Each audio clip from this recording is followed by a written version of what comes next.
now you're happy. And now I'm happy. Yes. There it goes. Alrighty. So now we're live? Yeah, YouTube has this weird thing where like I got to set up like the landing page before like it'll accept the stream. And like Twitch isn't like that. If I hit go live, I might not even be on my channel. And that's why you see like a lot of people like accidentally online all the time. Right? Where YouTube doesn't do that. If you don't have the web page open and like actively like, all right, this end is done. Now let me hit the start button.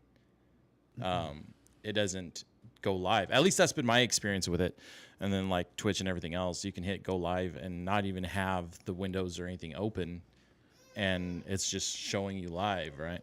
So one final hiccup. Almost 8:30. Welcome back, everybody, for this Fantasy Football Theories podcast. I mostly just sit on the sidelines and help these two stay on track as they argue with each other all day long. So welcome back. Thanks for joining us. So yeah, how's everybody doing and all that stuff? Hello, hello. It depends on the question. If you're talking redraft, horrible. If you're talking dynasty, Feeling good? Yeah. We're looking good. We're looking good in dynasty. Dynasty looks great. Redraft is not looking so well. It's one of those, I'm having one of those seasons where it just doesn't matter what I do, you know? It just circumstances happen every single week to make me lose. I am 2 points behind the third leading scorer, and numbers 1 and 3 are in my division. And I'm 1-5 in that league. It's, I mean, what are you going to do? About to be 1-6. That sucks. It doesn't look that way. I will kill you. Kamara's 8.5 points is helping. Yeah, that wasn't good. But Brian Thomas is making up for it, so he's doing all right. So Brian, Ken and I were going back and forth on a trade, and it didn't look like we came to a consensus. But I couldn't do it. He wanted Geno Smith, which is just a quarterback. Really, just for today. And Just for today. And for me, it would have been for 2 weeks. Yeah. You know, well, maybe you don't know that because you don't know what's going to happen with Christian. It gives for you. It gives you security the rest of the season. Okay, let me get the trade out, and then you can argue the trade. But it was Geno Smith for Mason on San Francisco. You wouldn't have done that, right? You wouldn't have given up Mason to get Geno, right? You would have just started another different quarterback, right? Yeah, I probably would have just gone to the waiver wire. Yeah. You wouldn't have given up Mason to get Geno, though, right? No. Yeah. Okay. No, and that's fine. My thought was, again, especially for 1 week. Again, like for me, and I said this last week, like if you come to me for a trade, I want to see the upside of the trade. I don't want to see the downside of the trade. And for me, Mason's only good for another 2 weeks before Christian McCaffrey comes back. So it was like, you hope. Yeah. But that's the way I'm viewing it. Yeah. Regardless of if I hope or not, that's the way I'm viewing it. If Christian McCaffrey comes back at full health, then Mason's only good for another 2 weeks. So it's a very capitalist way of viewing trades, by the way. But even then, you would hang on to Mason because you are the Christian McCaffrey owner. Yeah. So you want that safety to have him there on your bench. Yeah, so he was either way. It works out for you pretty good. It was much more valuable for you than it was for me. Absolutely. Which is why I didn't do it. Yeah. Which is also why I don't trust him with trades. Whenever he sends a trade my way, I'm like, what do you mean? Because he's like, hey, we're buddies, but he's still playing the game. You know what I mean? Oh, I know. So it's like, don't be afraid. Don't be afraid to send. But what do we say all the time? Trades only work if they make sense for both sides. Yeah. So yeah, whether your side of it ends up working out or not, you know. Sure. So, but it would have been a huge upgrade. We'll for your see team if it was. To start. I don't imagine it being a blunder either way. You know? No, it's nothing, no, I wouldn't say that. It's nothing big. It's one of those things around the edges that can maybe help, maybe not. Did you remember to put Aaron Jones in your starting lineup? Okay. This morning, actually, because I was doing the DraftKings, and I was like, he was listed as questionable, and I was like, oh yeah, I need to look into that, and so I made that move this morning.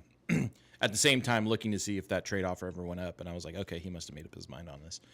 But originally, I think he wanted Metcalf to sweeten the deal, and I was like, it wasn't Metcalf just to sweeten the deal. I was also offering you either Jalen Waddle or I don't think it was Waddle. I think it was.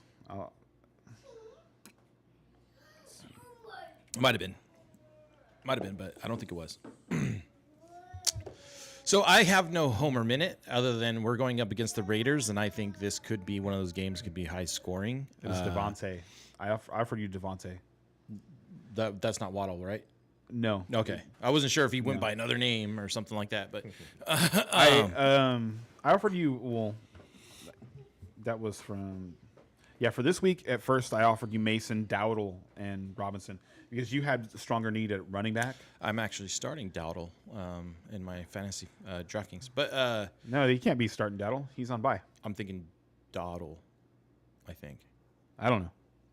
We'll get there. He's just a dawdling old man. Yeah. I do think the Rams-Raiders could be a really high-scoring game. Yeah, so we'll see what happens. The offer he turned down was Dowdle, Adams, and Stafford for Geno and Metcalf.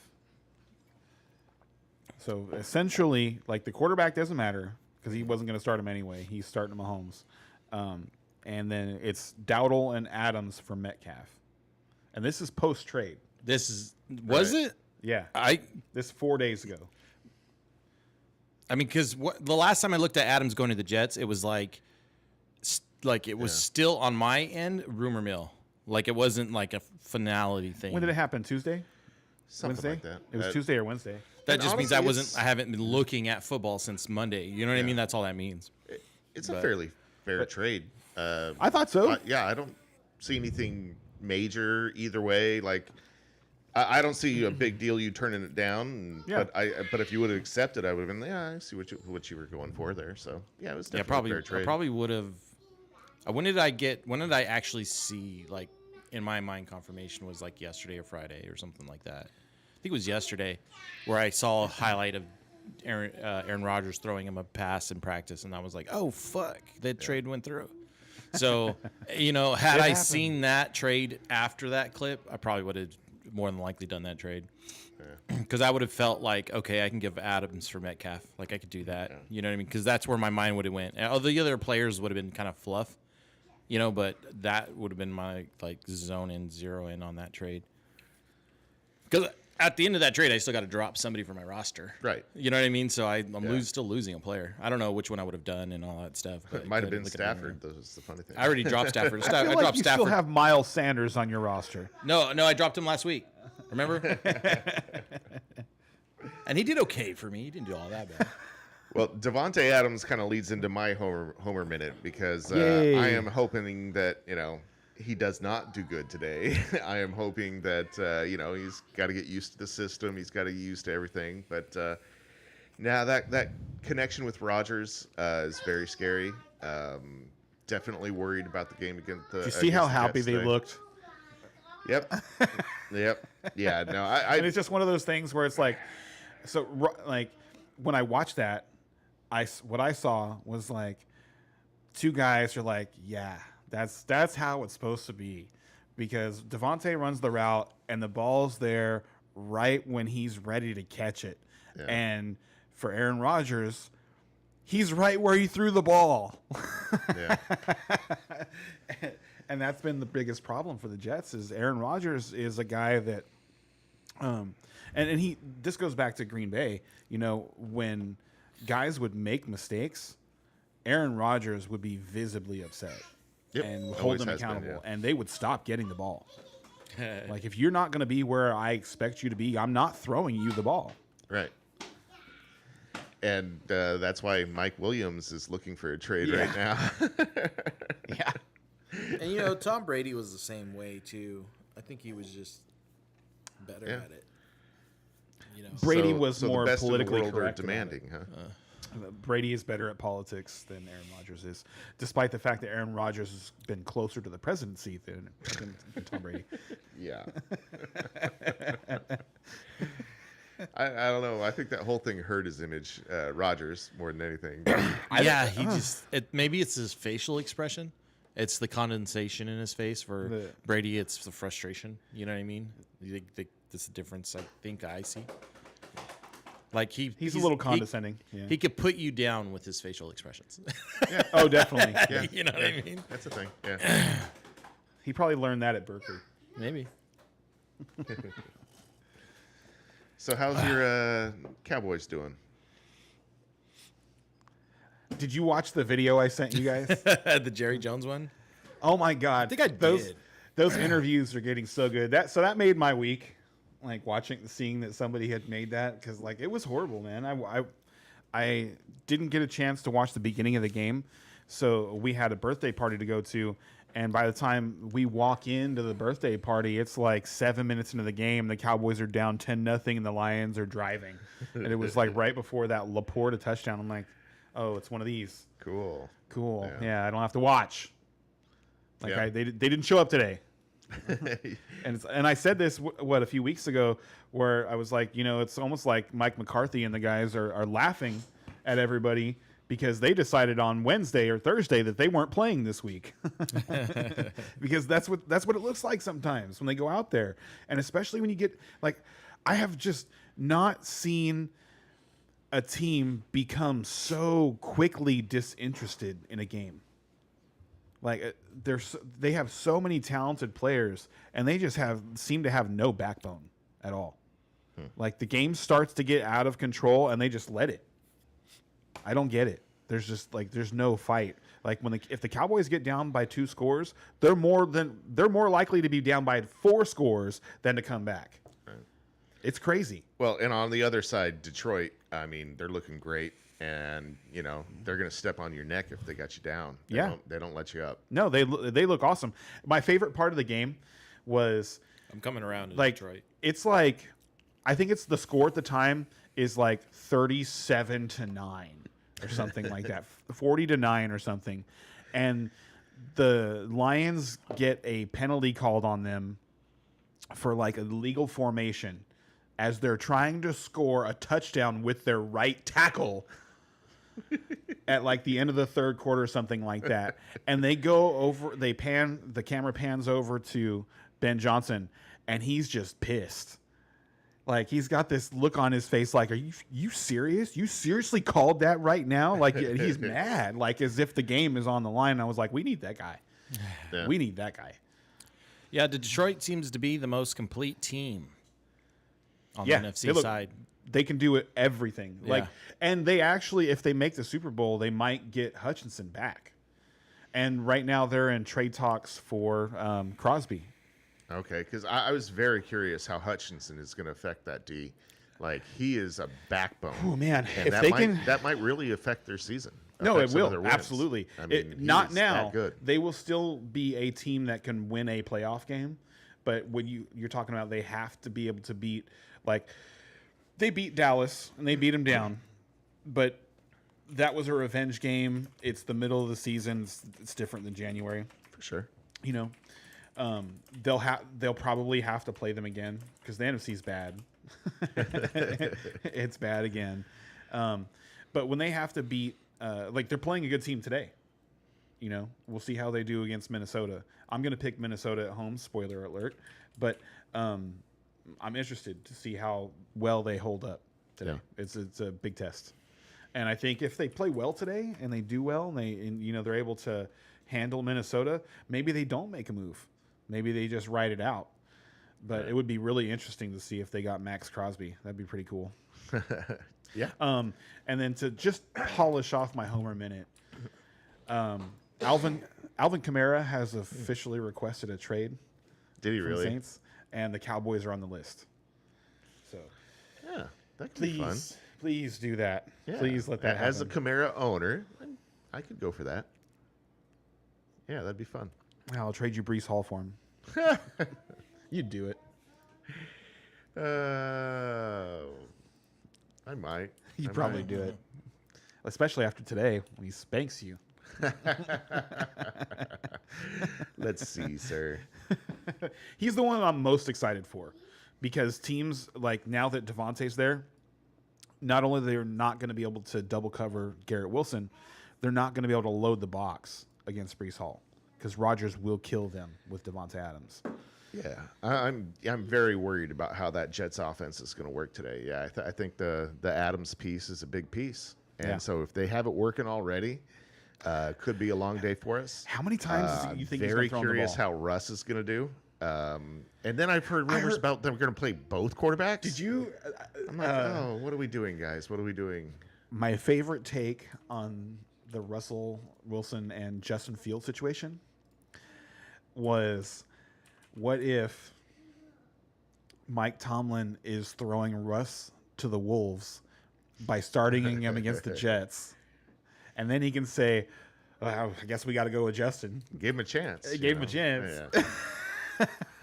Yeah, I heard that rumor out there this week. I was like, that's brilliant. Yeah. That's brilliant, and it works. It works. And maybe Russ comes out and balls out against the Jets D. Yeah, he could. That'd be awesome. They've been more susceptible to the run, and that was another player that as we were coming in, we were talking about the injuries on your roster that have been popping up at the end of the week. Najee is on there too. Is on the injury list? Yes. I did not see that. Sorry, that affects some of my teams here. Let me look at that. And then you got Richard White. That's such a good joke. Oh, you mean Dick? Dick White. Oh, man. Good stuff. Yeah, I don't see an update on Najee. Should we move on to the games? Yes, we should move on to the games quickly. So, first up, Eagles versus the Giants. Eagles -3, over-unders 42, -162. If you're betting on the Eagles, and +136 if you're betting on the Giants. These two teams met in the playoffs, and the Eagles won 38-7 last year. That game was over in the second quarter. That was 2022 season, I think. It says 2023 playoffs. Yeah, it was the which would 2020. be It was 2022 yeah, to 2023. Yeah, I I'm sorry. that It's game. Eagles. That was an awful game. Eagles Giants, and the line's only 3, and the over/under is 42. 42. Yeah, it's even though the Giants are at home, with as banged up as they are on their defensive line, it surprises me that they're only a 3-point dog. Like Vegas really doesn't like the Eagles right now. Well, a divisional game. They've got neighbors back. Yep. Honestly, the Giants have been playing well, especially on the defensive side. Yeah, but they lost Thibodeau. Thibodeau's on IR, and then Burns is hurt too. Burns didn't practice all week. Didn't they have at least one of those injuries last week when they played well, though? I think Thibodeau went into last week injured and then made it worse. I'd have to look that up, but I feel like he played last week and now he's out. Hold on one second. Okay. So, yeah, the Giants have been playing a little over their heads, basically, and this being a divisional game, them at home, I can see why the line's kind of tight. I am going to take Philly here, but I don't know. I can see the Giants winning this game, pulling out some kind of surprise or whatever. You know what I mean? I can see it happening, but I'm going to take Philly. Ken, you're taking Philly too? Yes. Okay, so let's go ahead and move on to the Titans versus the Bills. Titans are +9.5. That might be the biggest one I've seen this season. Not over this season, unders, but this week for sure. Okay, over unders 41, +400 if you're betting on the Titans, and -535 if you're betting on the Bills. Yeah, the line kind of says it all. This is the biggest favorite of the week, the Bills here, and they just got a new piece on their offense with Cooper.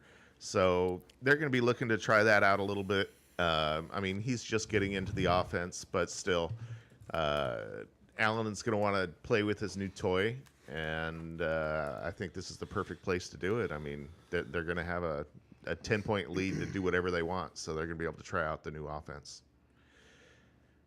What do you think about Cooper going into this week, Ken? I'm not nearly as excited about Amari Cooper this week as I am about Devontae, because it's a shot in the arm for sure, but I think it's probably a 1 week shot in the arm for the rest of the guys, for him taking pressure off of them, because it's going to put, obviously the defense is going to have to focus on him. Mm-hmm. So I'd be more excited going forward. But it's fun. Right. It's really good, because Amari Cooper to me is like a step up from where Stephon Diggs was at the end of his time in Buffalo. And we saw what Diggs and Allen were able to do together. Amari Cooper is a tactician. He is, in my opinion, probably the best route runner in the league right now. He is so open, it's ridiculous. So I think it's going to be good eventually, just probably not this week. Yeah, it's going to take some time. But like I said, when you're a 10-point favorite, you can go out and try some things. And, hey, Amari, try this. I can see them doing that towards the end of the game. But yeah, start Cooper, in a week or two. I think he'll be great. But I would still start him today as a number 3. Like, if you're in a 2-receiver league, you should be able to find somebody that's a more solid start than Cooper. But if you have 3 receivers and a flex, he should be in your lineup. There's still a chance to score. Yeah. For sure. So give me some Buffalo. Yeah. They're playing against Mason Rudolph, too. Yes. It's not even Levis. And like I said, we had Mason Rudolph for a long time, and I know he's capable of. And give me the Bills. Okay, next up we have touchdown Patriots, by the way. KJ Osborne. Oh, what does that make the score? They're going to go for 2 to try and I think they're going to go. Maybe they will. Maybe they'll just kick the extra point right now, because if they kick the extra point, they're within 1 score.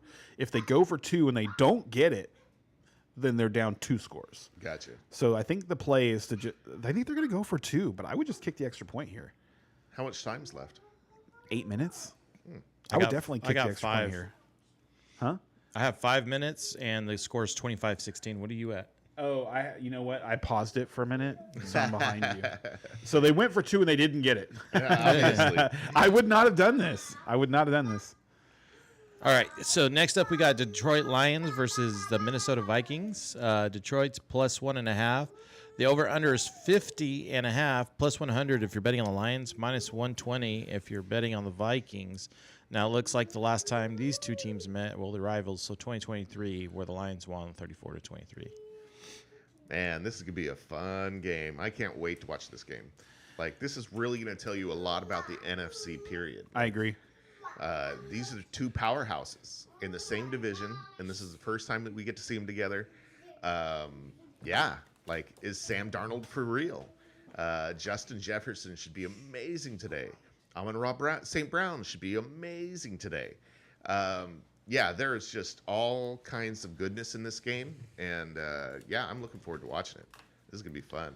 As far as who to pick, I think I'm going to take the Vikings at home, but man, it is so close. If I'm taking the Vikings at home as well. Detroit, also, okay. The Detroit defense is going to have to adjust a little bit without Hutchinson. They were playing. They were when he got hurt. The game was already over. Right. In Dallas, and they were playing on a lot of emotion in that game anyway. So, and there's always a letdown. When you have your emotions get that high. So we'll see how they were able to come into. I wouldn't be surprised if Minnesota just jumps on them in this game. Right. But down picking them too. Well, and the funny thing is Darnold, what's his big weakness? Pressure.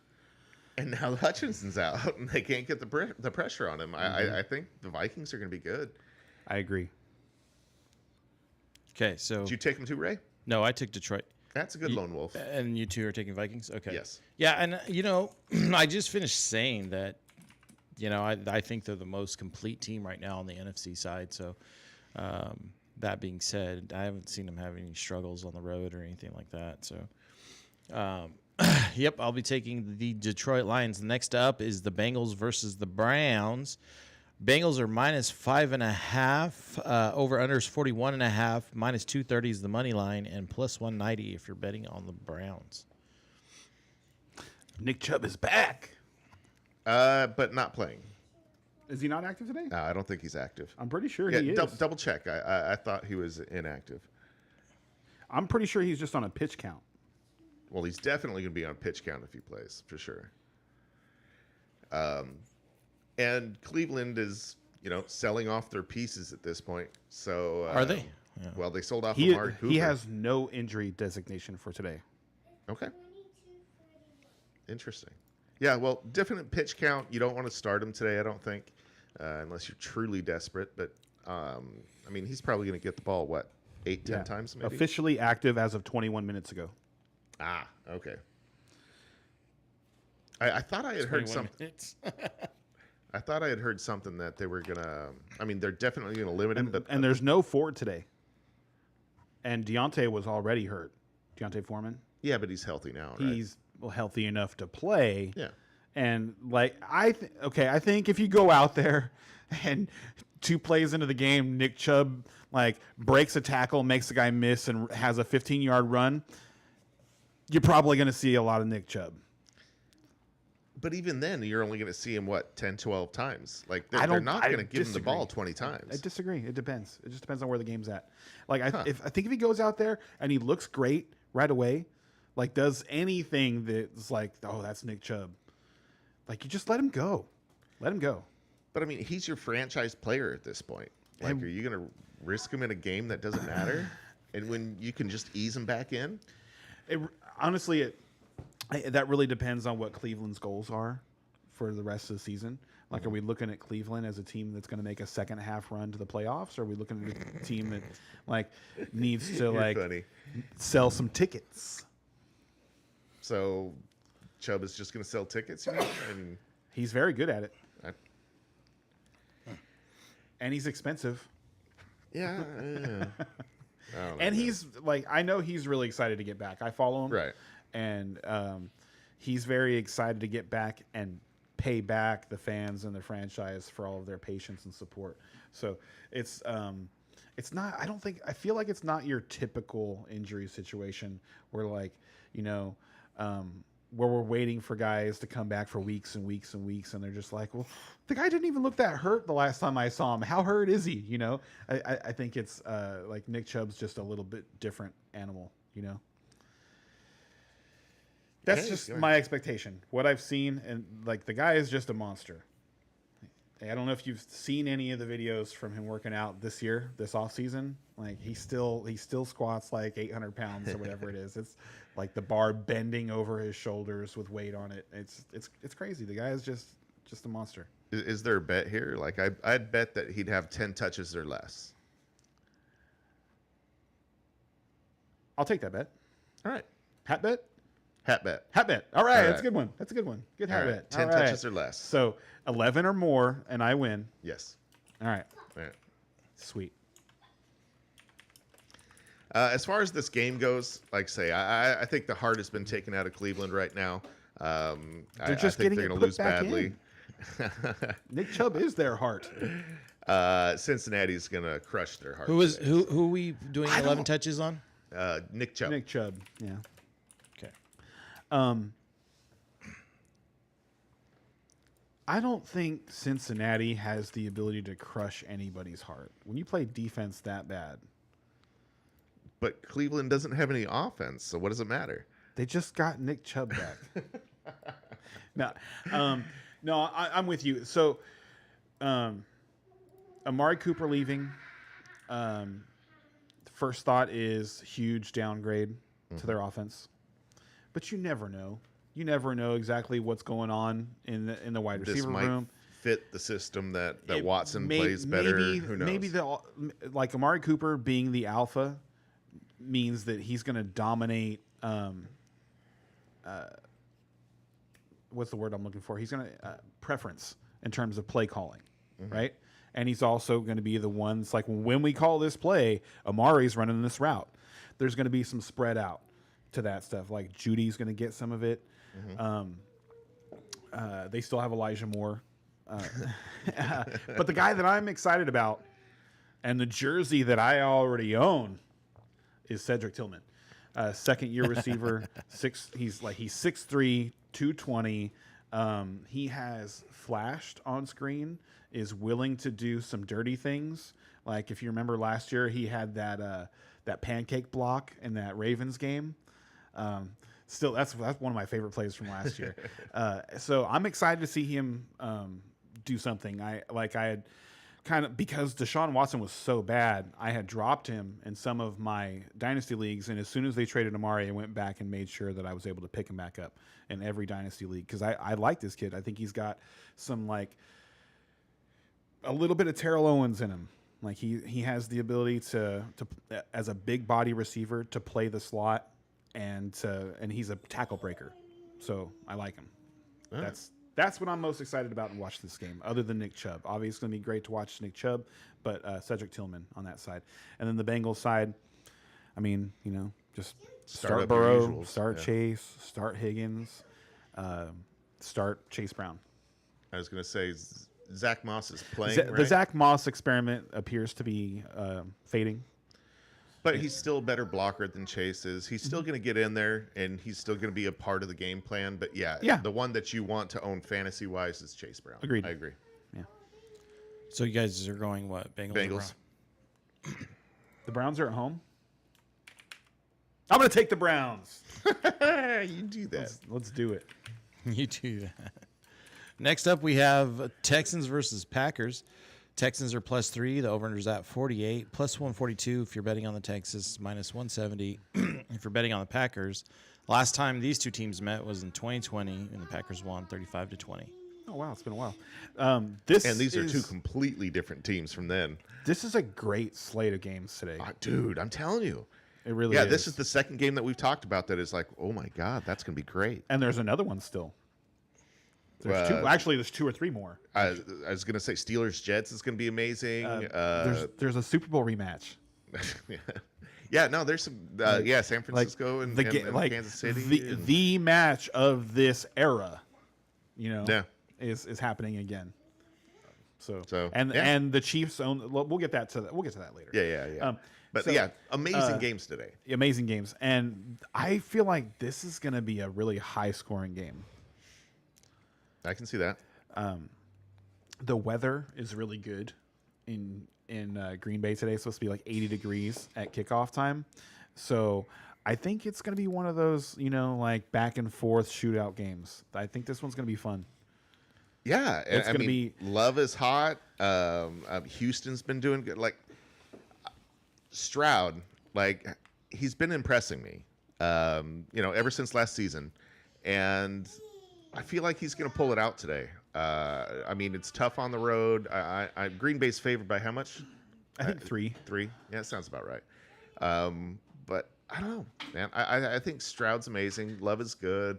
This is going to be a great game. God, this is so much fun. I'm going to take Houston here. I'm going to just... Mixon's back as well. Interesting. Which is a big thing. He played last week. It's funny because I've never been a fan of Mixon. He's looked really good this year. Oh my God, he's looked great. He's looked fast. Is the thing. Well, In Cincinnati, I felt like he was he reminded me of almost like a slightly thinner Corey Dillon. The way that he runs, upright. When he doesn't really try to shift out of too many tackles. He'd rather try and run you over than go by you or juke you out. But this year he looks awesome. I don't even know who to compare him to because he's big. You're talking he's 6'2", 230, and he looks fast. And I think he's only been fully healthy for 2 games so far. Maybe 3. At 2. the front, I think it was 2, but I think it was 2. Yeah. So I think that offense looks a lot different when Mixon is in there, and that's why I think Houston takes it today. And then where are you going with the sprint, Ken? Did you say? He's thinking. I think that Jordan Love is going to turn the ball over less today, and they will win at home. So you are lone wolfing it today, Brian. I was hoping I would get a lone wolf on that one. I like it. Next up, Bezzy's with you. Yeah.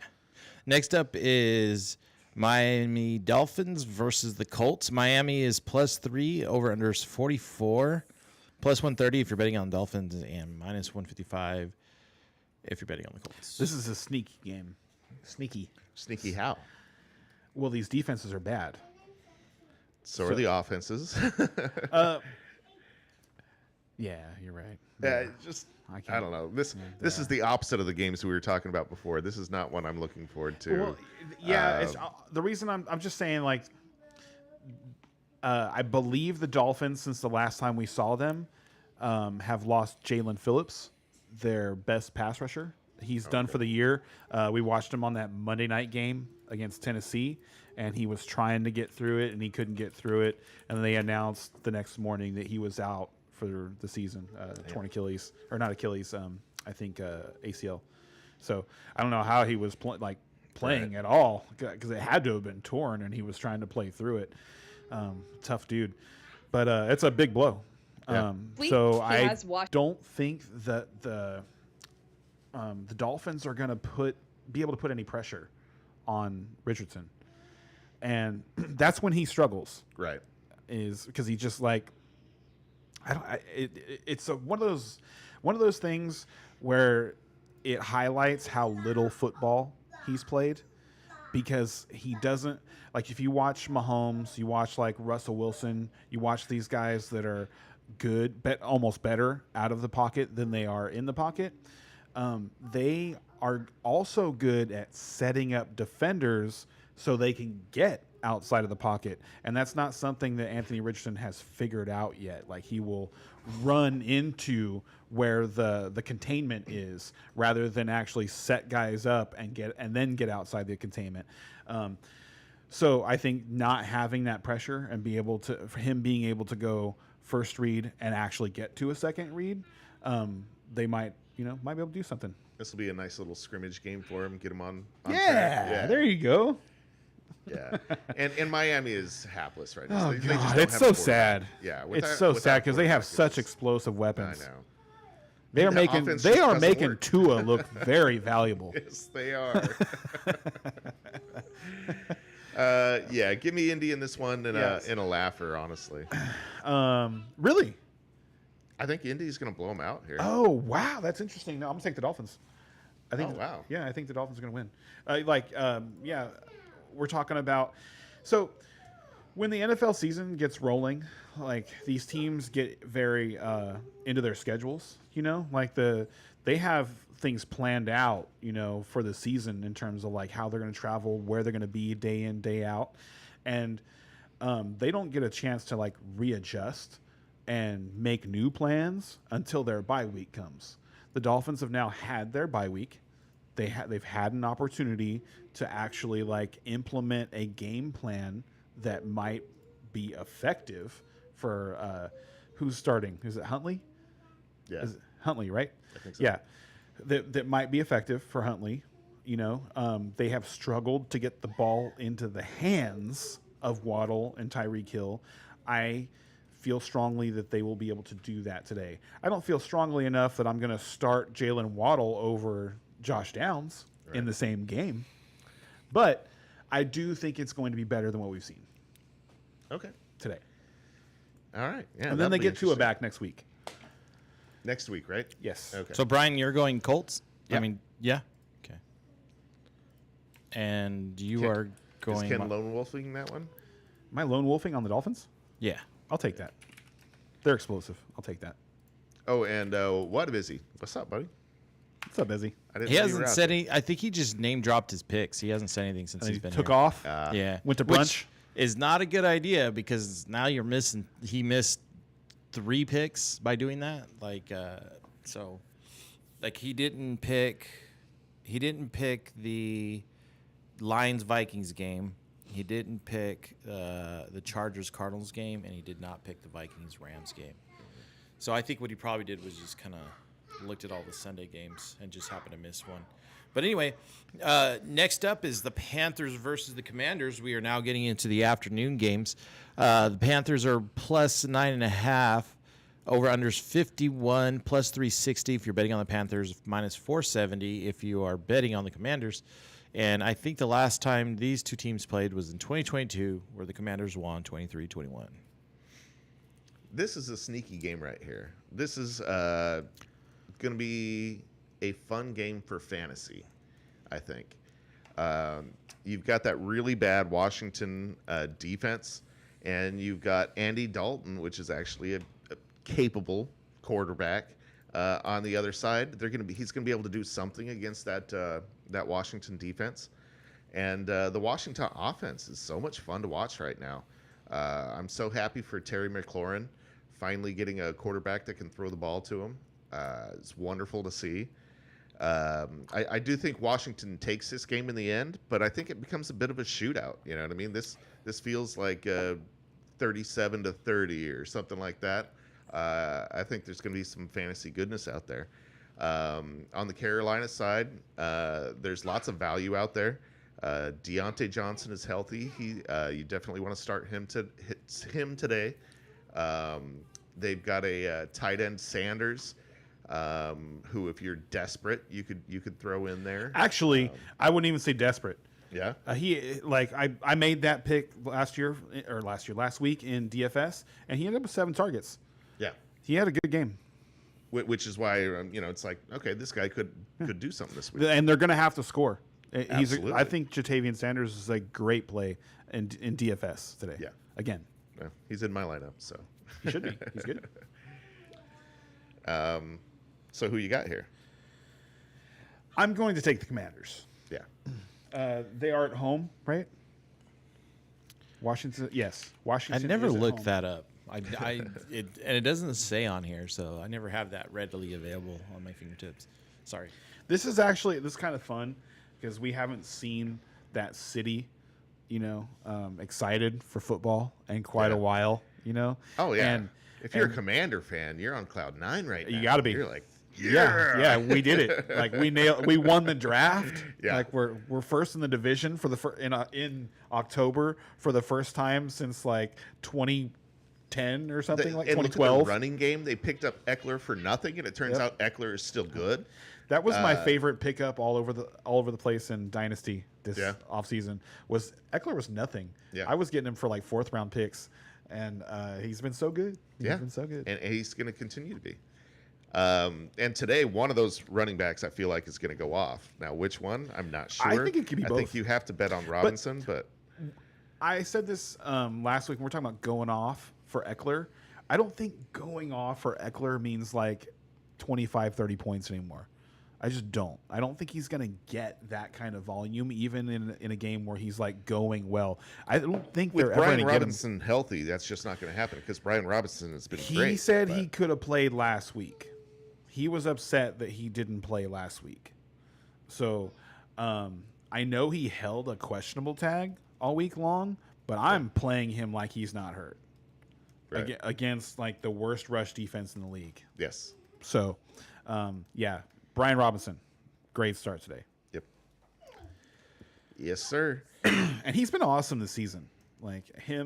Guys like him and Chuba Hubbard have gone under the radar a little bit and just been like season winners so far. Now, do you agree with me that they're going to be able to keep it somewhat close? I do.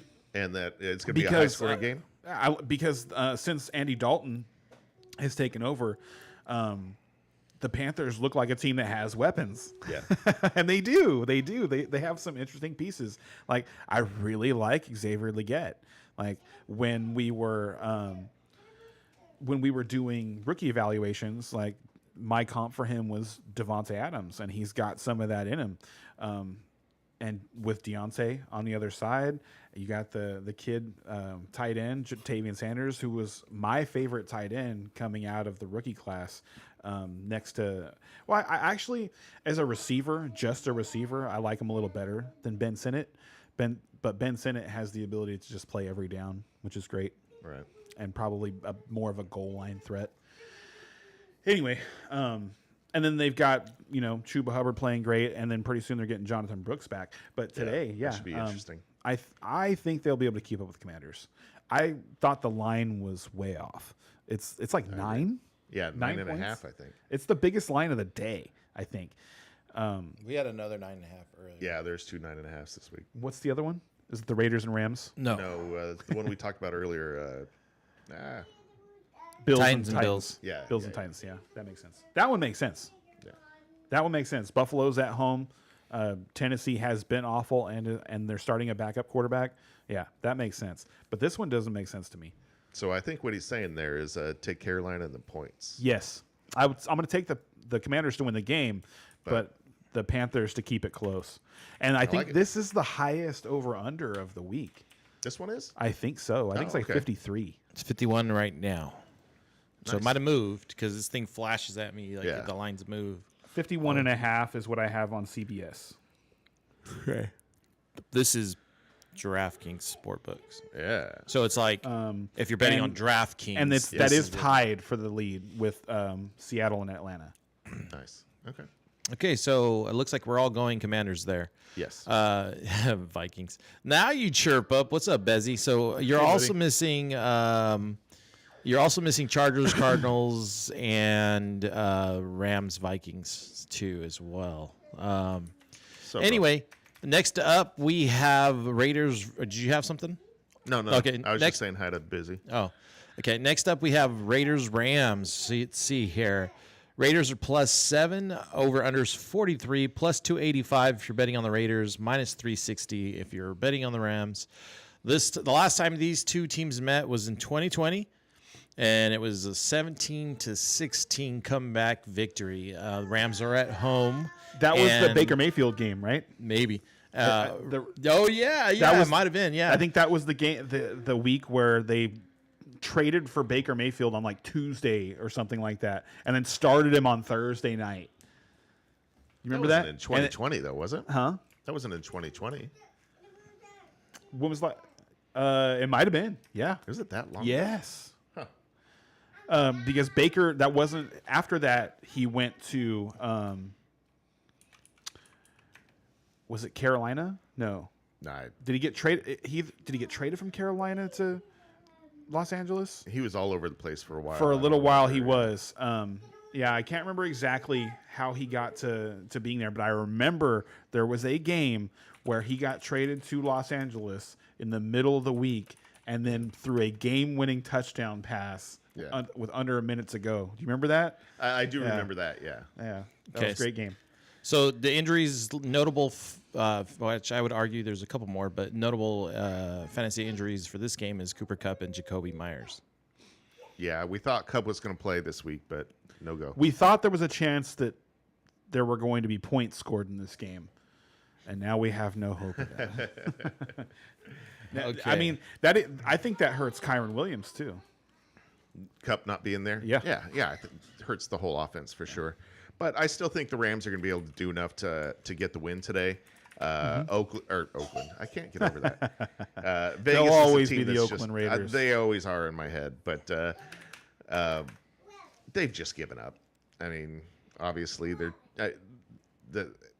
what are they playing for? I don't know. Draft picks. That's what I'm saying.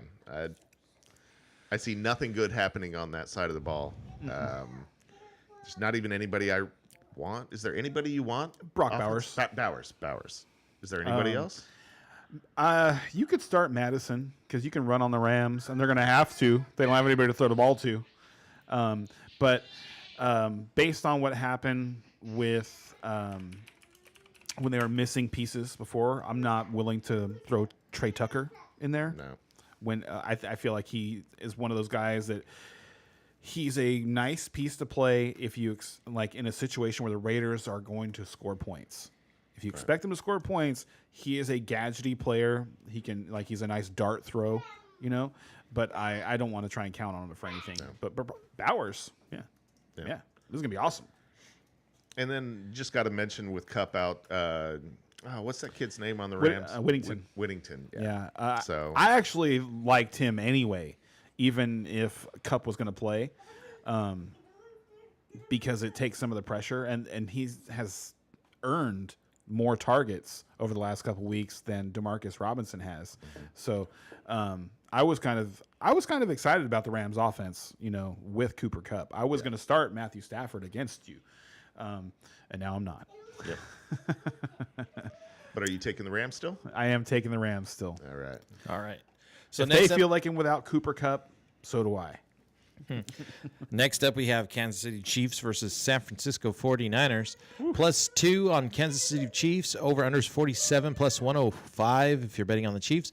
-125 if you're betting on the Niners. Last time these two teams met, I'm guessing this is regular season. It was in 2022. Chiefs won 44-23.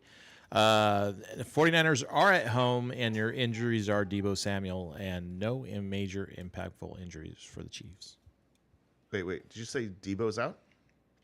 It's questionable, ribs, but it would impact. I've seen that too. I would be very surprised if he doesn't play. Ricky Pearsall is going to get his rookie debut today. That was in the news. Okay, I'm showing Deebo is healthy. There's no Juwan Jennings. Jennings is going to miss the game today. Okay. So Pearsall is going to get some play. I think Jennings hurts them more in the running game, like not having him, than it does in the passing game. He's a better blocker. He's a very good blocker. He's an excellent second-level blocker. Gotcha. Like a lot of those big chunk plays that you see the 49ers getting, you see number 15 running down the field blocking somebody. So it is a big loss for them. That being said, I expect them to get over the hump today. I expect them to finally figure out how to beat Dad.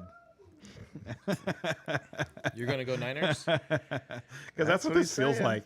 It's like, you keep inviting your son out to play basketball, and you just he throws the ball up and you just swat it out into the, Yeah, and I think Dad's going to swat that ball one more time today. It's like, sorry, guys. I'm going to take Mahomes and the Chiefs there. Yeah, I'll take the Niners at home. I think they're going to I think they'll figure it out. All right, next up wait, who'd you take? I took Chiefs. He can't take the Niners. Yeah, it's really tough to swallow that pill every time I do. Next up is Jets versus Pittsburgh Steelers, -2. Over-unders 39. Jets -2. Over-unders 39. -142 if you're betting on the Jets. +120 if you're betting on the Steelers. The last time they met was in 2022. Jets won 24-20. The Steelers are at home, and some notable injuries that I have listed is Breece Hall with his knee and Deontay Johnson with his hamstring. Deontay's with the Panthers now. Oh, but okay. Herbig is actually the one injury that's kind of going to matter for us on defense. We do have Highsmith coming back for the other side of TJ Watt. But this is his first time coming back from injury, and Herbig was the guy that always kind of got in there and got the extra pressures and stuff. So a little sad he's not in there, but other than that, our defense should be at full strength. This is a tough game, man. This is a tough one. We talked about it a little earlier. I'm definitely worried about this one. We can definitely pull it out, but man, we got Russ coming in there for the first time. That's the part that they're talking about going back and forth with Russ and Justin for certain. I just apparently they've been watching. I trust Tomlin, so I want to watch, but man, I'm nervous. Apparently they've been watching some 1970s Cowboys film from when Tom Landry used to swap quarterbacks series to series. I don't know if anybody knows about that. Roger Staubach, before he was a Super Bowl winner, Tom Landry couldn't figure out if it was him or if it was Craig Morton. And Craig Morton turned out to be a Super Bowl quarterback himself, so he did have a dilemma. But he did that for a while. He would he'd just go with the hot hand. Yeah. Who would you want to see start, Brian? I'm anxious to see Russ start because I want to see what we have in him. You know what I mean? And I think that's what Tomlin's doing, honestly, is we've got to see Justin go for six weeks. We kind of know what we got in him. Love his running capabilities. But, on the throwing aspect, he's got some work to do. So I want to see what Russ can do coming in here and give me an idea, And I think that's Tomlin's thought as well. I've been done with Russ for a while. Thinking that Russell Wilson is a difference maker at quarterback. I've been off of that train for a very long time. And in fact, one of the first things that comes to mind when I think of him is this screenshot from when he was in Denver. And they're in the red zone. It's a shot from the other end zone zoomed in. And so you're behind him and you can see everything. And he's got an open receiver directly in front of him in the end zone, going like this. And he throws an interception on that play because he just doesn't see him. And the thing is like,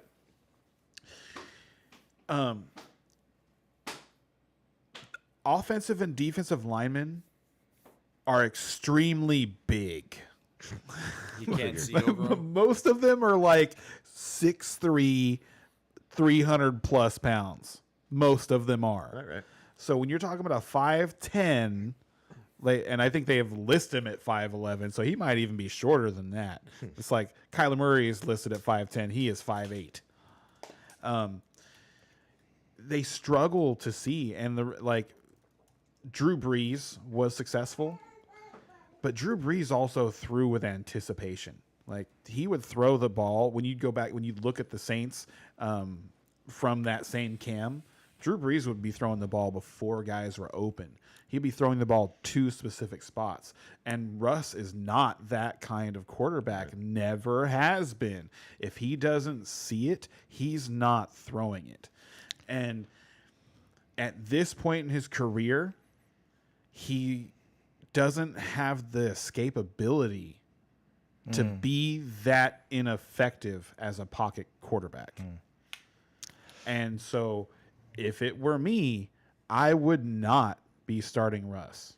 There's no way I'd be doing that. And I see that, but he obviously showed something in preseason. If Justin Fields had been turning the ball over nonstop and costing you guys games, I would see a reason to go to Russ. But for me, the actual only reason it makes sense to start Russ is the joke that they're not trying to win this game and they want to get giving Russ a shot out of the way. Yeah. So here, go lose this game to the Jets. Ken just convinced me to go Jets. Because I was going to go Steelers too. Because I know that there are flaws in Justin Fields' his game. Mm-hmm. I feel like the flaws are bigger in Russ's game. And that might be true. We need to see which one fits our system better. And like I say, watching Justin Fields for the last few weeks, like, I see holes in his game. I see he misses open guys. He does. Absolutely. He does. And so I'm just like, I want to see. I want to see what Russ can do. And if Russ is Denver Russ, then you're right. We're just going to go back to Justin Fields, no problem. So it would shock me. I would be absolutely shocked if Russell Wilson was able to step in and make the Steelers look like a more highly functioning offense. That would surprise me. As fact check Ken, he was pretty on the nose with this. The offensive linemen are typically 6'4" to 6'6", and defensive linemen are typically 6'3" to 6'5". So he's not going to see. He's never been able to see over them. No. It's just that if you remember back when he was in Seattle, he used to escape all the time. Yeah. And he'd have these like 15-second plays where he'd scramble one way, turn around, scramble back the other way, and then throw a 30-yard pass down to Tyler Lockett or Doug Baldwin or any of the other no-name wide receivers that he used to throw to all the time. And our center is out. You know what I mean? Our all-pro center is out, so that doesn't help us there either. So he is going to be escaping today. So Ken, are you going Jets, Ken? Yes. And Brian, you're going Steelers. Sorry, buddy. Okay, next up we have the Baltimore Ravens versus the Wait, it's a little bit past 9:30. Did you have an injury report you wanted to read? There was not a whole lot coming out. Honestly, do you guys have a good most of the injury game report? time stuff got knocked out at the beginning of the morning. Okay, so next up we got Ravens versus Bucks. Ravens are minus 3.5 with the over-under of 50. Money line is minus 185, plus 154 if you're betting on the Bucks. The last time these two teams met was in 2020, where the Ravens won 27-22. The Buccaneers are at home, and what I have listed, and Ken's a little bit more accurate, is Odell Beckham has an ankle injury. Game. Huh? I feel like we skipped a game. We're missing a game. You're missing a game. What game am I missing? Seattle and Atlanta, like the best game of the day. One of the top 5 anyway. That's one of the 5. It's my favorite game to stack players that's from. A 10 a.m. game too. I'll go back to it. So let's see here. Yeah, Odell Beckham's ankle, and Buccaneers have a hamstring injury in Mike Evans. Odell Beckham has a new injury. Yeah, did he play? He's irrelevant. Yes, he's not relevant. Not at all. Sorry, how much are the Ravens favored by? Ravens are -3.5. It's 3.5 on the road. Crazy. They're in Tampa. Tampa's passing defense has been bad. They've been a little beat up on defense. Man, this is the toughest game of the week to pick for me. Really? This one right here, because I love what Tampa Bay's doing. I know you do. They look great. I know you like your lasers. I do love Laser Mayfield. Because he's another player that I invested in Dynasty when the value was low on him. I was like, this guy's gonna start. Like, he's gonna start for a while, and he's been putting up points too. He's been playing amazing. Yeah. Like, if you watch Baker Mayfield play quarterback, that's how you want a 6 foot and under quarterback to play football. He's 6 foot. He's theoretically the same size as Russell Wilson, but Mayfield does throw the ball with anticipation, and he seems to be in complete control of his offense. He knows exactly when to get out of the pocket, when to move, and that's the best part about watching him this year is the scrambling. He's been taken off out of the pocket so much. He identifies the man coverage and goes, I'll just take 15. Yeah, and it's been great. He's absolutely has been playing top 5 quarterback this year. And I'm not talking about fantasy. I'm talking about leading his team and running his offense. He has looked amazing. Yeah. I cannot name 5 quarterbacks who have looked better than Baker Mayfield this year. Yeah, I mean, that might be pushing it a little bit, but I mean, he's up there, and that's the point. And yeah, he's been doing great. I don't want to take anything away from him there. However, the Ravens have also been looking good. Feels like they're putting something together. They know how to use Henry now. They know who they are. As much as I want them to lose, it's hard to bet against them. I'm going to have to take the Ravens, unfortunately. Yeah, and I want to pick the Bucks. I want to pick the Bucks. I want them to win. I can see the path, but the Ravens are playing with purpose right now. Mm-hmm. They're just too hot. I'm going to take the Ravens. There was one thing I wanted to say about this. This is a Monday night game. Did you pick? There's two Monday night. Did you pick the Ravens? Okay. There's 2 Monday night games. Mm-hmm, and we've talked about that. It's like, why are they doing that? Why are they overlapping the games? And I thought about it, and I was like, well, how many times has there been a bad matchup on Monday Night Football, and I just skipped watching it? Right? And then how many times have they put a double header on Monday night, and I skipped watching it? Right, never. Yeah. Right. No, it obviously makes sense on their end. You know what I mean? They're making It more costs them money. They're getting nothing more eyeballs. extra. Whatever it is, they like what they're doing because they're doing more and more of it. So, so the way that I conceptualize it is that for them, they're not gonna get a Cowboys Eagles type of Monday night audience, or Cowboys 49ers, whatever two teams you want to put together. They're going to draw the biggest audience. They're not going to get that, but they're also not going to get a dud. Right. Because they've now locked you in. The only thing that I thought of that was like a possible negative, because it's not going to cost, all the games have to be covered by media teams anyway. You're just moving the time that they have to cover it. So that puts, possible burden on the network, but probably not very much. Yeah. The only thing that I thought of, it was like a negative. It was like, you know what this does do though, is it moves a game out of 2 local markets. So typically one of those games would have been shown at 1 in the afternoon on Sunday in those 2 areas on their national broadcast. And when they do that, local small businesses have commercials that air in the middle of the game and they get a boost, to their sales, their marketing, by being able to be on during a football game. And so they're going to miss out. Because you're not going to, I highly doubt you're going to see like those commercials that you would see at 1 PM because you live in Arizona or you live in LA, wherever. Yeah, the ads are going to cost too much. They're going to be national ads. They're going to be nationalized. That's the only downside I see. But that's not a downside for the NFL. That's another win for the NFL. But in terms of, I want the economy for everybody, not just the big guy. Okay, we got to backtrack a little bit here. The Seahawks versus Atlanta Falcons.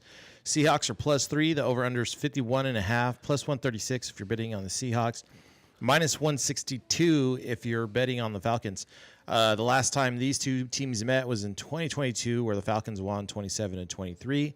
Seahawks are at home, and Metcalf has ribs that are questionable. Falcons are at home. Yeah, are they? Yeah, that's in a dome. And big difference. And yeah, it is. And Robinson has an illness, which is making him questionable. Bijan. Seeing this He's over the under scariest start in fantasy football, isn't he? Like, because you should just be able to like lock and load, put him in there. But the thing is like, so situations like I had with Ken Walker earlier, right? Mm-hmm. Like, it is not that difficult to have 3 or 4 running backs who you like expect this week to score 15 points. And so you'll have like a really, like, are you going to start Brian Robinson over Bijan today? Both Robinsons are awesome today. Are you going to start Brian over Bijan though? Like, if that is your choice, that's the choice that you have. Because let's say your other running back. I wouldn't, only because Brian came in getting hurt. We weren't sure today. But Bijan had a hamstring injury and now has something else. So, my point is that he is supposed to be like a Christian McCaffrey, like Jahmyr Gibbs, Alvin Kamara, Derrick Henry, Breece Hall type of start, but he just gooses you sometimes. Bijan. He doesn't goose you. He duds. I'm pretty sure he has 2 dud games this season. I don't think he has any true duds. I mean, they're like 9. Anything under 10 for a guy that you spent a first-round draft pick on is a dud. Fair. I'm trying to find him here. Where'd he go? All right. Other I'll way, trust you to look that yeah. up there. So his season high was last week at Carolina, where he scored 25 points, and he scored twice. And then other than that, nothing higher than 16. That's an RB2. But how many less than 10? None. So okay. But he has 10.7, 11.4, 13.2. These are RB2 numbers. Right. You look at that, and that's an excellent RB2. That's a solid RB2. That's not what you drafted him to be. When you're looking, like, let's say you're playing in you only start 2 running backs, right? That's most leagues, but you start 2 running backs. It is not that difficult to like find a running back that you expect to score 15-ish points. You could start Tyler Goodson today for the Colts, and you expect somewhere between 12 and 15 points. So that's it's a high expectation for him, but I get your point. He's going to get all the work. Disagree with your example. Like, Sermon's hurt and Taylor's out, and the Dolphins' rush defense is terrible. So, Tyler. For anybody who doesn't know, Tyler Goodson is an excellent start today. We didn't talk about it during the game, but yes.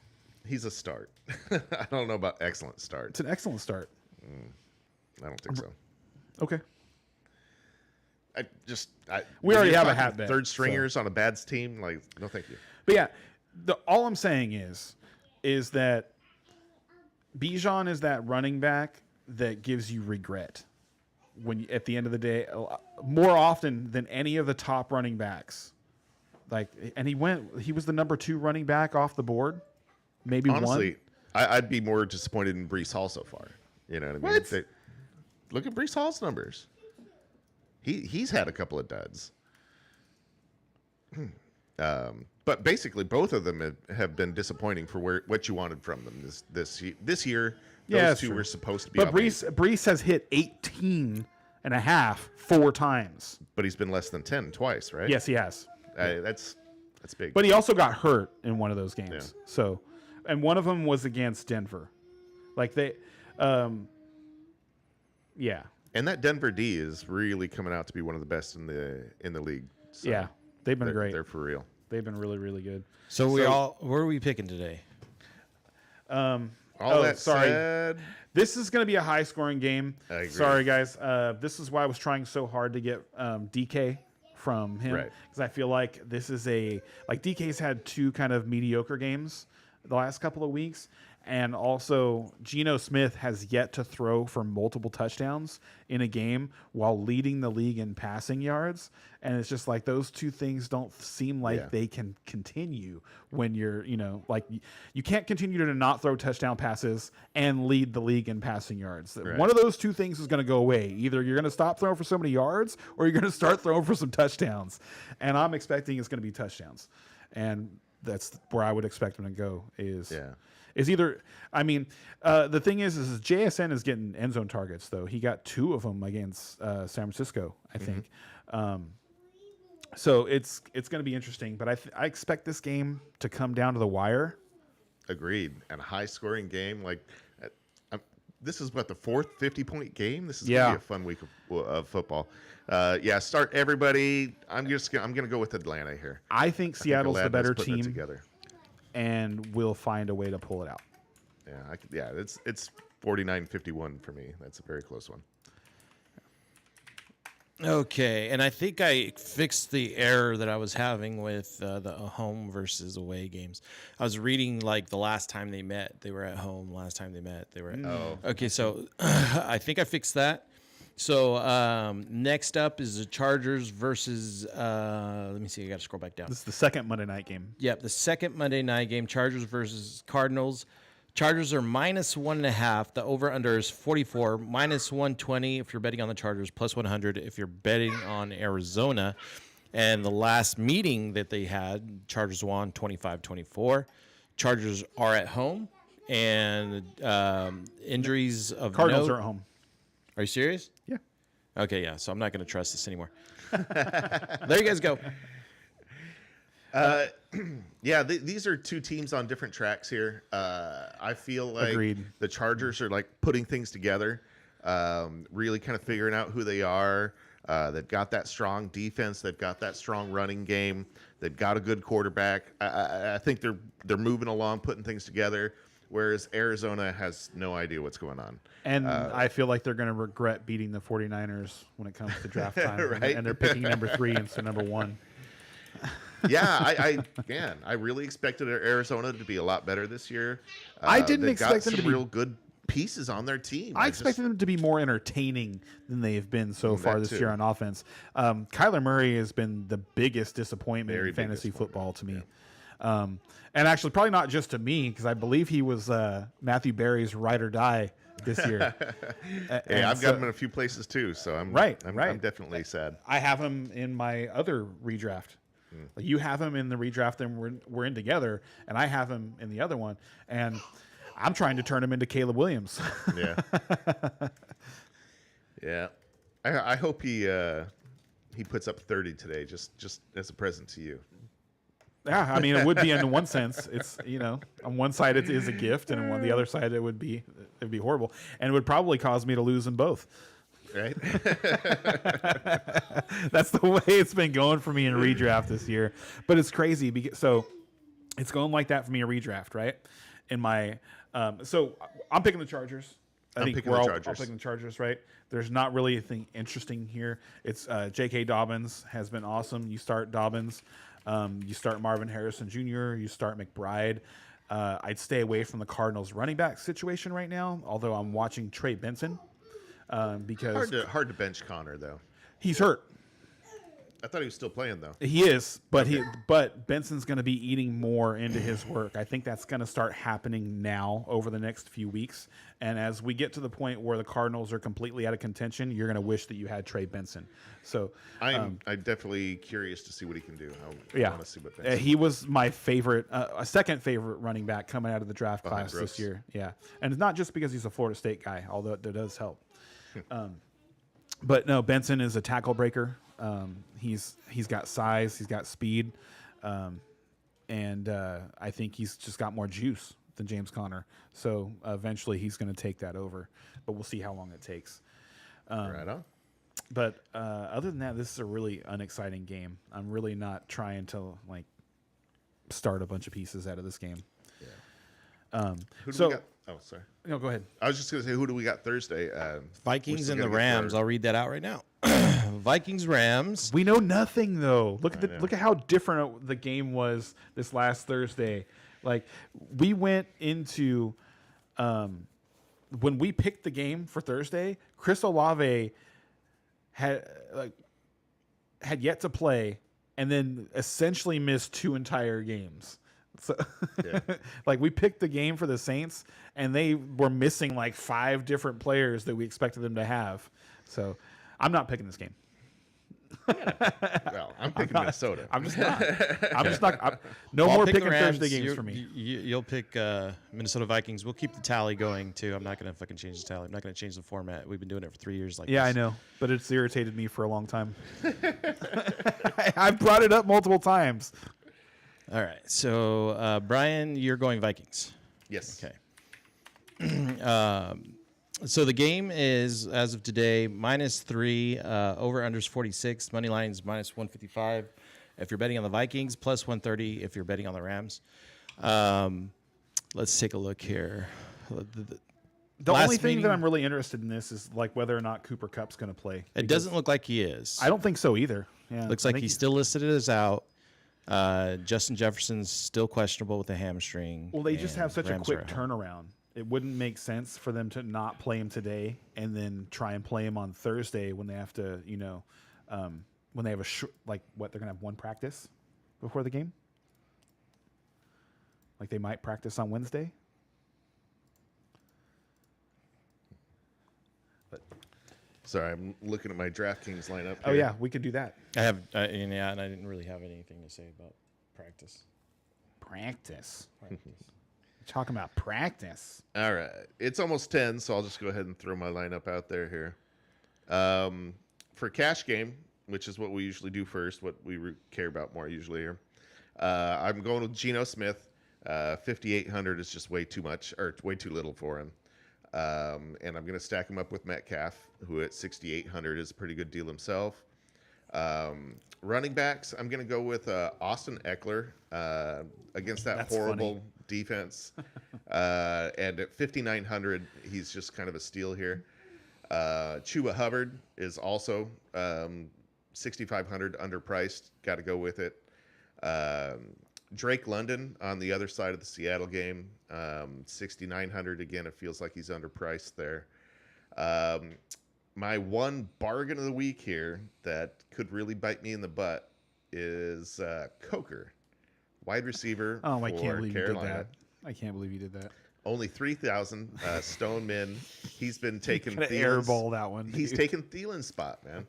And believe me, I was hoping that Deontay Johnson was going to be out today with all his injuries. That was definitely a part of this decision, but that's all right. He's still got Thielen's spot, and if he can get 9 points, I'll be very happy with him. Tight end, Njoku. I think he's in a good spot today with Cooper gone. In my flex, I've got a guy named, how do you pronounce this? Justin Jefferson? Yeah. Who's good that? Flex. Who's that guy? Good flex. And then my stone minimum defense is the Giants. Oh, wow. Giants against Philly. They're just Giants defense has just been putting up points, you know what I mean, one way or another. So for the stone min, that's all there was. All right. For me, I also have Geno at 58. Figured you would. I am stacking him with your guy, JSN. at 5,900 because, like I said, I like Atlanta. They got eaten alive by Chris Godwin a couple weeks ago, and they've struggled against slot receivers, and that's where JSN operates. Yep. So I expect him to have a solid game today and have a chance to score. And for 5,900, like if he scores, you're talking about getting 5x on your money. So. Then I've also at running back I've got Tyler Goodson, who I mentioned, at 5,400, and then I took Brian Robinson Jr. instead of Austin Eckler. Brian Robinson is a little more expensive at 64, but I think both of them are going to be good starts today. I also have Justin Jefferson at 8,500, and then I have Jordan Whittington at 4,800. And then I have Malik Neighbors at 7,500 to finish off my receivers. I saved money at tight end by starting Jatavian Sanders at 2,900 still. And then I will play the Dolphins defense against the Colts for 2,800. Ooh, spending up. Spending up. Okay, so I got Daniels as quarterback, Jones as my running back, Williams as my another Jones? running back. Yes, Minnesota. London at Atlanta, Schuster, and then these where like I get uncomfortable, but I did it anyway. I went Whittington for LA and Parkinson for LA. Bowers as a flex, tight end flex, yes. Nice. And then Browns, I picked Browns because of my that's good. cash. Yeah, I like it. I like it. I think that Browns D is going to be a good pick. They're going to knock Burrow out of the game. All right, my tournament lineup, I'm a little bit I'm a lot scared of, a little bit embarrassed of here. Where are we stacking? Andy Dalton. Oh boy! I hope you're right because you are playing against him today. Oh, you started Dalton? Yes, I did. Oh, jeez. That's my pivot from Stafford to Dalton. Fantasy football introduces a lot of like inner turmoil. The other option was Drake May, and like 5 minutes into the game, I was like, "Oh, I messed up. I should have started Drake May." But after the game has concluded, thank God I feel good about it. So I am stacking Andy Dalton, and see what I did here is I saved a ton of money by going switching to Geico. Andy Dalton, Coker, God, and Sanders. Oh boy! So saving a ton of money, and like I say, if those guys get some catches today, they don't need to do a lot. Okay. So that allows me to go running back Pollard, and Brian Robinson, taking the other side of the Washington guy. Justin Jefferson, Terry McLaurin, and Amon-Ra St. Brown. So I've got Justin Jefferson and St. Brown in my lineup, which just feels great. I feel like they're both going to go off today. And then again, the Giants D. So definitely taking some huge chances on this one, which is what you do in the big tournaments. So hopefully I get lucky. All right. Yeah, yours sounds interesting. Yours is definitely more ballsy than mine is. I am going to start Sam Darnold at 6,200. I'm stacking with Justin Jefferson and Aaron Jones. And then we're going to stack back against them with Jamison Williams and Sam Laporta. Okay. I'm going to take my my free running back and Tyler Goodson at 5,400. And then I have in my my other wide receiver position is Juju at 4,000. Yeah. And then I have Xavier Legette at 5,100, who I love. And then I am playing the Rams defense against that hapless Raiders organization at 3,000. Nice. And that's my tournament lineup. All right. And Ray, you don't do the tournament, right? Nah, yeah. So we got there. We did it. All right. Well, good luck today, guys. Look at that. 1 minute before 10. Shoot. Time to spare. Good luck, everybody. Go get a donut and watch some games. Yeah, good luck, everybody, on your lineups. We'll see you guys all next time. Thanks, guys.